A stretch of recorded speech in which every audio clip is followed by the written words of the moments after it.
আজি নিশা 11 বজাত কেন্দ্ৰীয় গৃহমন্ত্ৰী অমিত শ্বাহ ডাঙৰীয়া গুৱাহাটীলৈ আহিব আৰু তেওঁ ৰাতি কইনাধৰা গেষ্ট হাউচত জিৰণি ল'ব।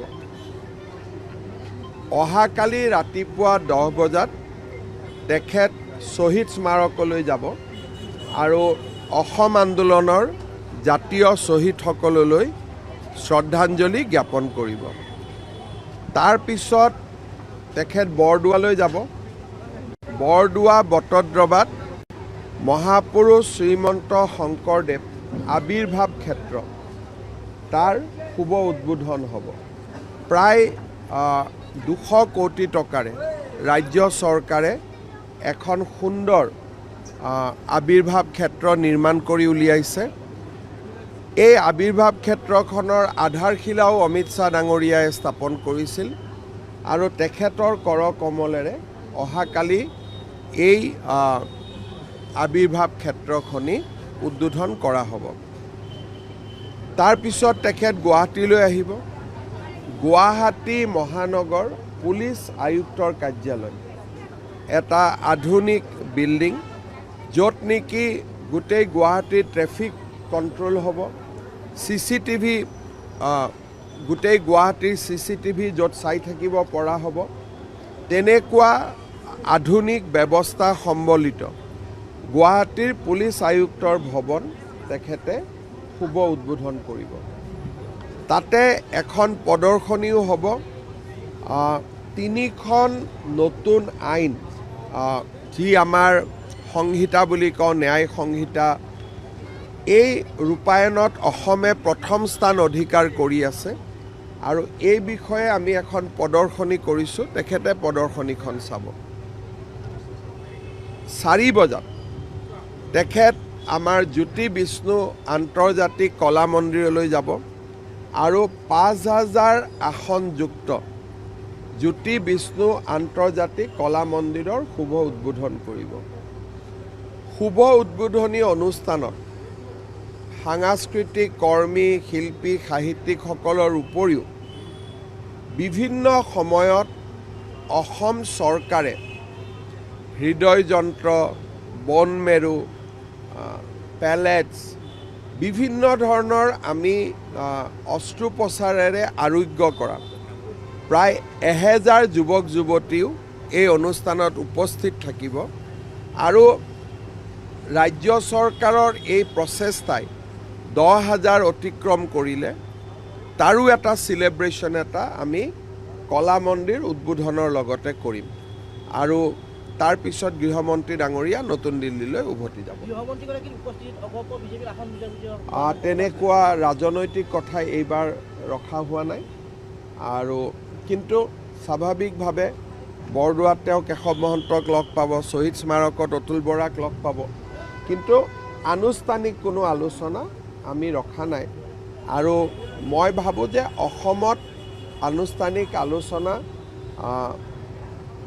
বুজাবুজিৰ অভাৱ হ'লেহে গৃহমন্ত্ৰীৰ পৰ্যায়ত যাব। আদাৰৱাইজ আমি নিজৰ ভিতৰতে চেছ কৰি লৈ তাত অনুমোদনৰ কাৰণে পঠালেও হ'ব, কিন্তু যদি বুজাবুজিৰ অভাৱ থাকে ডেফিনেটলি গৃহমন্ত্ৰী ডাঙৰীয়াই হস্তক্ষেপ কৰিব।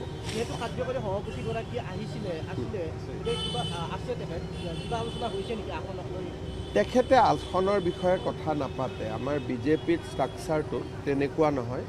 আসনৰ বিষয়ে কথা দিলীপ শইকীয়া আৰু ময়ে পাতিম। যদি বুজাবুজিৰ অভাৱ হয় তেতিয়া গৃহমন্ত্ৰীগৰাকীয়ে পাতিব। বাকীসকলে তেওঁলোকে আমাৰ সংগঠন কেনেকৈ শক্তিশালী কৰিব পাৰি তাৰ বিষয়ে তেওঁলোকে আমাক মাৰ্গদৰ্শন কৰে আৰু যোৱাকালি তেখেত আহিছিলে, গধূলি গুচিও তেওঁ ইতিমধ্যে দিল্লীলৈকে গুচিও গৈছে। তেওঁৰ প্ৰথম ভ্ৰমণ আছিল। এতিয়া তেওঁতো গোটেইখিনি কাৰ্যকৰ্তাসকলৰ লগত চাহ চিনাকি, পৰিচয়, সমস্যাসমূহৰ বিষয়ে জনা এটা এই 10-15 দিন তেখেতে ৰাষ্ট্ৰজুৰি এই কামৰ বাবে ভ্ৰমণ কৰি আছে।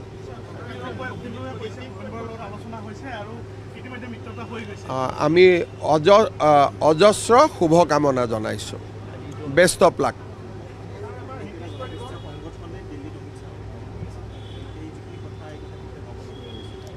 চাওক বিভিন্ন সময়ত অমিত শ্বাহ ডাঙৰীয়াই অসমৰ বিভিন্ন প্ৰতিনিধি মণ্ডলক সাক্ষাৎ কৰি থাকে। কেইদিনমান আগতে বড়ো জনগোষ্ঠীৰ লোকসকলকো সাক্ষাৎ কৰিছিলে। সিদিনাখন তিৱা, ৰাভা আৰু মিচিং জনগোষ্ঠীৰ লোকসকলৰ লগত কথা পাতিছে। আৰু যোনে যোনে তেখেতৰ সাক্ষাৎ বিচাৰে সময় অনুসৰি তেখেতে কথা পাতি থাকে। काल मैं थोड़ा पहले से ही बोलता हूँ, आज रात 11 बजे भारत सरकार के गृह मंत्री अमित शाह जी असम आएगा। कल दिन भर राज्य सरकार द्वारा प्रस्तुत किए गया कोई सारे प्रकल्प का शुभ उद्घाटन करेगा। महापुरुष श्रीमंत शंकरदेव का जन्मभूमि में हम लोग के कल्चरल कॉम्प्लेक्स बनाया है, उनका शुभ उद्बोधन होगा। गुवाहाटी में 5000 लोग इकट्ठा बैठ के अनुष्ठान देखने वाला एक आधुनिक ऑडिटोरियम निर्माण किया गया है, उसका भी गृह मंत्री जी शुभ उद्बोधन करेगा। गुवाहाटी का CCTV सर्विलेंस नेटवर्क का भी शुभ उद्बोधन करेगा। कमिश्नर पुलिस का नया कार्यालय भवन का भी शुभ उद्बोधन करेगा। और कल शाम वो पुनः दिल्ली लौट के चला जाएगा। मैं आगते कैसो जे बीजेपीत इमान समस्या नाई।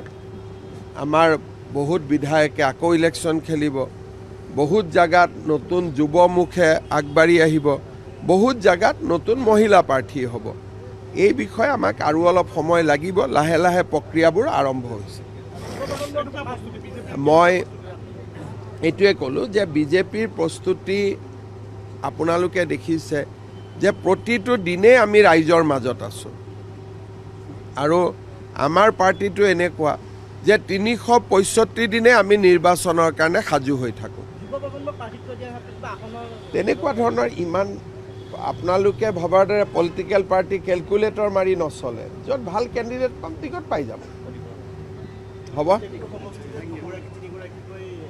মানে 12 গৰাকী 15 গৰাকী থকাটো আমি বিচাৰোঁ, কাৰণ তেতিয়া নেতৃত্ব আগবাঢ়ি আহে। এটা এটা সমষ্টিত যদি 10জন 15জন প্ৰাৰ্থী থাকে, তাৰ মানে এটা ইয়ং লিডাৰশ্বিপ এটা গ্ৰ' হৈছে। সেইটো একো বেয়া কথা নহয়। সেইটো মই কেনেকৈ ক'ম আজিৰ দিনতে? আজিৰ দিনত আৰু মই জানিলেও বা সাংবাদিকক কিয় ক'ম? যিকোনো খবৰৰ বাবে যোগাযোগ কৰক আমাৰ এই নম্বৰত 9181 307 2221।